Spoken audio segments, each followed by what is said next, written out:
Tudo bem, pessoal? Hoje comentário sobre o Massacre da Serra Elétrica, o retorno de Leatherface. Filme dirigido por David Blue Garcia, lançamento da Netflix. Já está disponível no catálogo do serviço de streaming.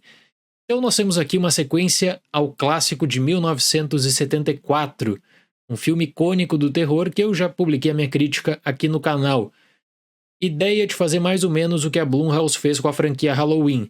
Você pega o clássico e cria uma nova história, até pensando na possibilidade de explorar uma franquia com novas entradas. Eu até vi um produtor da franquia falar que ele respeitava muito as outras continuações de O Massacre da Serra Elétrica, que eles estavam querendo apenas continuar a história, de que não necessariamente estavam descartando os acontecimentos anteriores. Bobagem, desculpa esfarrapada, eles sequer conseguem bancar um conceito de filme para o público. O interesse é a grana, o interesse é seguir com a franquia de qualquer modo. O acordo antigo era da Lionsgate, a Lionsgate não cumpriu com o número de filmes necessários para continuar com os direitos, e agora a Legendary entrou então na franquia O Massacre da Serra Elétrica. Pode esperar que com certeza teremos novos filmes muito em breve. Bom, mas esse projeto começou em 2020, a ideia era de lançamento nos cinemas e o filme passou por vários problemas. Os dois diretores foram demitidos durante as rodagens, o filme começou de novo, com uma outra ideia, com um outro diretor, que aí tem o crédito, que é o David Blue Garcia. Então, ele acabou chegando no catálogo da Netflix porque não conseguiram engatar a distribuição nas salas, né?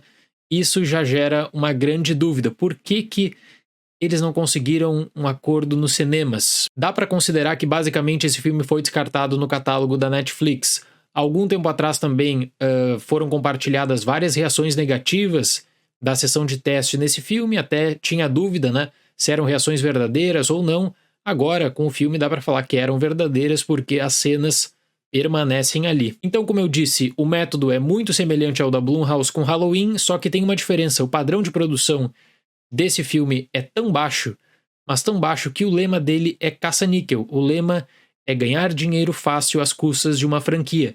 E eu falo com tranquilidade. Não existiu uma ideia para promover o retorno do Leatherface. No caso de Halloween, o David Gordon Green buscou uma aproximação com o pai da franquia, o John Carpenter, que estava muito afastado do ponto de vista criativo também, porque por muitos anos a franquia Halloween ficou com o Mustafa Akkad. Eu fiz toda a cobertura nos vídeos aqui no canal.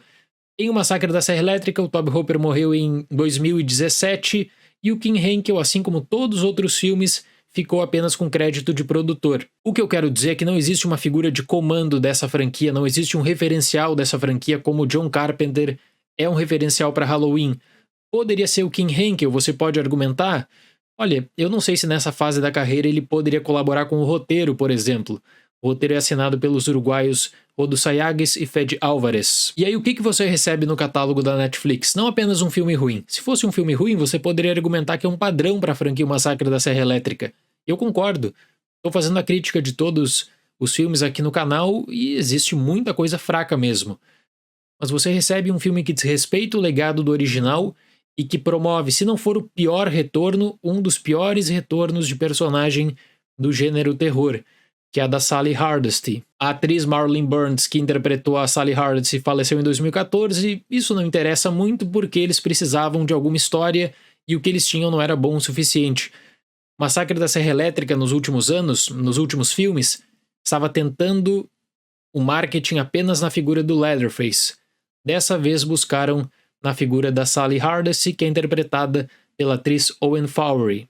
Um grupo de jovens decide dar uma nova vida a uma cidade abandonada no estado do Texas, mas eles acabam se deparando com Leatherface, e essa aparição após tantos anos desperta a atenção de Sally Hardesty, interpretada por Fowry. No primeiro filme, o clássico de 74, como eu comentei na contextualização na minha crítica, o diretor tinha uma ideia de tentar diminuir a classificação indicativa para chamar mais público. O plano não deu certo, mas muito da violência é sugerida. Ainda assim, o Tobe Hooper conseguiu criar um grande ambiente de terror. Já o remake de 2003 vem com uma nova ideia e uma nova proposta: brutalidade e violência. Com uma boa ambientação, isso fez sentido, mas substitua tudo isso por uma história que seria reprovada em um curso de roteiro, eu tenho certeza, e que é compactada em 1 hora e 15 minutos, removendo os créditos. 1 hora e 15 minutos. Ou eles não tinham material, o que eu acho difícil, ou eles acabaram cortando muita coisa porque o plot é ridículo, que mais uma vez tem como base uma cidade fantasma, que é a desculpa perfeita para apresentar cenários genéricos, aquela cidade cinematográfica sem valor algum. Claro que o tempo passou, a tecnologia é outra, agora você tem celulares e redes sociais, mas você vai encontrar aqui alguns dos personagens mais burros e mais estúpidos que você pode imaginar no gênero terror. Mesmo que eu entenda que o filme oferece uma proposta de gore a partir de efeitos práticos, isso pode chamar atenção, é um gore que eu considero genérico levando em conta a figura do Leatherface. Nem mesmo a interação e o simbolismo da motosserra é bem apresentado. Esse é o tipo de filme que provavelmente em um dia você já não vai se lembrar mais o nome de um personagem novo. Os 3 atos são incrivelmente insatisfatórios e, além disso, o longa tenta esconder o seu execrável argumento em questões que não são debatidas em um momento sequer. Eles conseguiram misturar a história de um massacre numa escola com o massacre da Serra Elétrica. É inacreditável. O filme se passa em uma cidade fantasma, ou seja, tinha muito campo para explorar diferentes cenários, mas basicamente tudo se resume em uma casa e em um ônibus.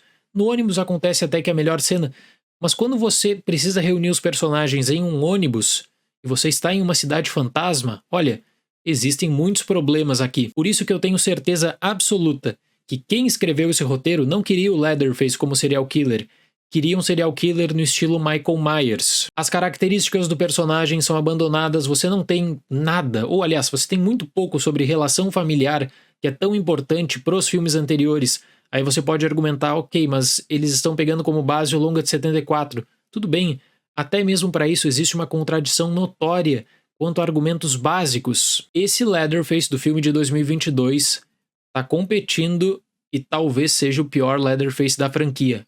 E quem conhece os filmes sabe que essa é uma afirmação que é notória, né? Porque a franquia tem filmes bem problemáticos. Se você não se interessa por legado de personagem, por visão de franquia, pelo clássico, por respeito à base do clássico, talvez você encontre diversão nessas situações grotescas apresentadas, que eu vou encaixar no gore genérico apenas, que não é recompensador levando em conta o desenvolvimento da narrativa. Para mim é uma sequência caça-níquel, de mau gosto, mal produzida, porcamente dirigida, se bem que aqui eu acho que a figura do diretor não tem aquele simbolismo, né? O diretor precisava entregar o filme do estúdio, e eu até questiono por que o Fede Álvares, que tanto fala da franquia agora publicamente, né, que tá como porta-voz da franquia, por que ele não dirigiu esse filme então? Mas se isso é ruim, imagina a versão dos 2 diretores demitidos durante a rodagem. Bom, para o Massacre da Serra Elétrica, o retorno de Leatherface, eu dou nota 2. Mais uma entrada fraca nessa franquia, quando existem esses trabalhos, no caso de Halloween, você busca por referenciais, por tributos aos clássicos, por respeito ao original. A mesma coisa as pessoas estão falando com a franquia O Exorcista, né? Que vão explorar novamente a franquia O Exorcista. Nesse caso não existe respeito algum. Nesse caso, o respeito e a preocupação é com o dinheiro no bolso dos produtores. Eu acho que existia um corte bem mais longo, que eles acabaram resumindo porque, como eu disse, o plot é péssimo. O elenco não é bom, os diálogos foram escritos de qualquer maneira. Mas aguardem, porque esse licenciamento prevê novos filmes no futuro. Certo, pessoal? Muito obrigado pela atenção, até o próximo vídeo e tchau!